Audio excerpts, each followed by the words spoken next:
A gente sempre repete aqui no nosso canal. O auxílio-doença talvez seja um dos benefícios mais importantes da Previdência Social. Isso porque ele vem a garantir a dignidade de um trabalhador que esteja temporariamente incapacitado para o seu trabalho. E, efetivamente, isso é uma segurança tanto no caso de empresas quanto também para empregados.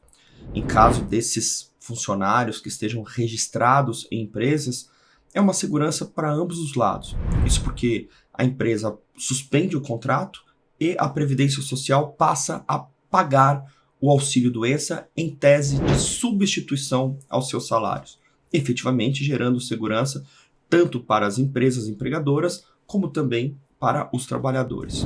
Outro ponto muito importante que a gente sempre fala aqui é que muitos benefícios da Previdência Social exigem carência, ou seja, um número mínimo de contribuições anteriores antes desse segurado requerer um benefício. No caso do auxílio-doença, é exigida uma carência de 12 contribuições, ou seja, antes de ter direito ao auxílio-doença, o trabalhador deve ter, no mínimo, 12 contribuições para a Previdência Social. Bom, meus amigos, isso é uma questão extremamente importante, porque sem essas 12 contribuições, ele não consegue ter direito ao auxílio-doença. Mesmo ele estando doente, mesmo ele estando incapacitado, a Previdência Social só vai deferir o seu benefício se ele tiver cumprido essa carência. Antes da gente falar especificamente sobre as situações que geram isenção da carência, ou seja, que afasta a carência, é fundamental a gente tratar do que é previsto no artigo 27A da Lei 8.213, que prevê uma redução de carência para aqueles trabalhadores que estejam retomando a sua qualidade de segurado. Por exemplo, alguém vem contribuindo para a Previdência Social, fica desempregado e fica um tempão sem contribuir. Ele perde a qualidade de segurado, mas ele já teve um dia essa qualidade.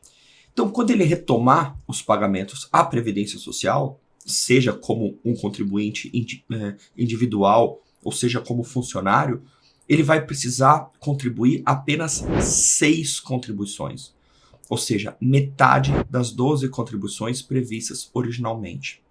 Então, isso já é uma possibilidade de se adiantar o seu direito de recebimento de auxílio-doença. Porém, existem também situações bastante específicas que geram o direito de isenção dessa carência ao auxílio-doença.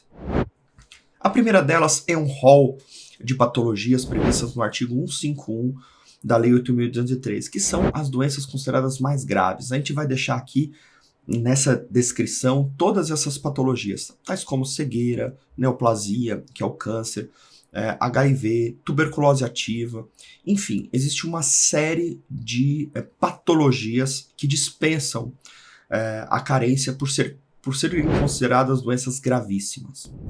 Outra hipótese de isenção de carência, ou seja, de não precisar cumprir carência, são nos casos de acidente de qualquer natureza.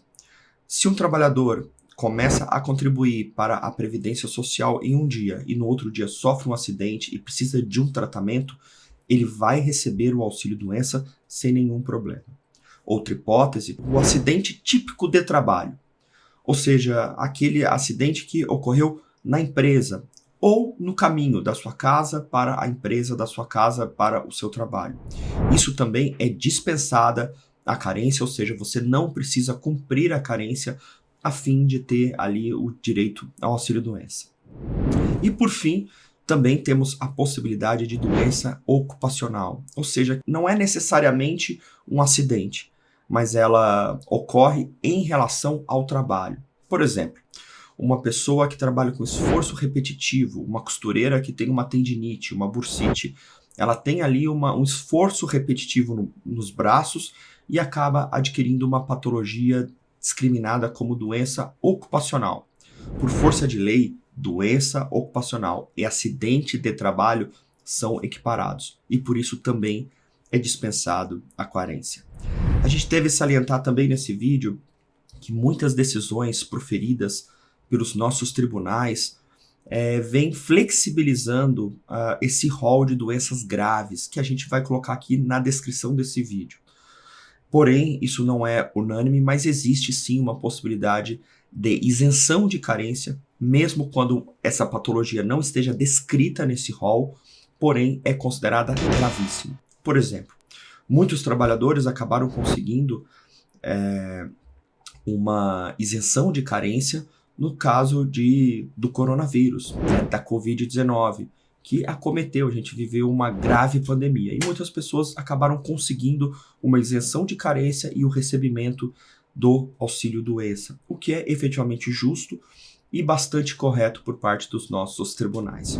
O importante é que, caso o seu benefício seja negado por algum motivo, é importante você ter a consciência de que em muitas situações a carência ela deve ser afastada. E se for indeferido, você deve entender se você está com esse direito de não cumprir a sua carência, ou pelo menos cumprir somente a metade. Se você tem algum interesse nesses temas, se você tem alguma dúvida, entre em contato conosco. Teremos satisfação em responder com clareza todas as suas dúvidas. Um forte abraço e até o próximo vídeo.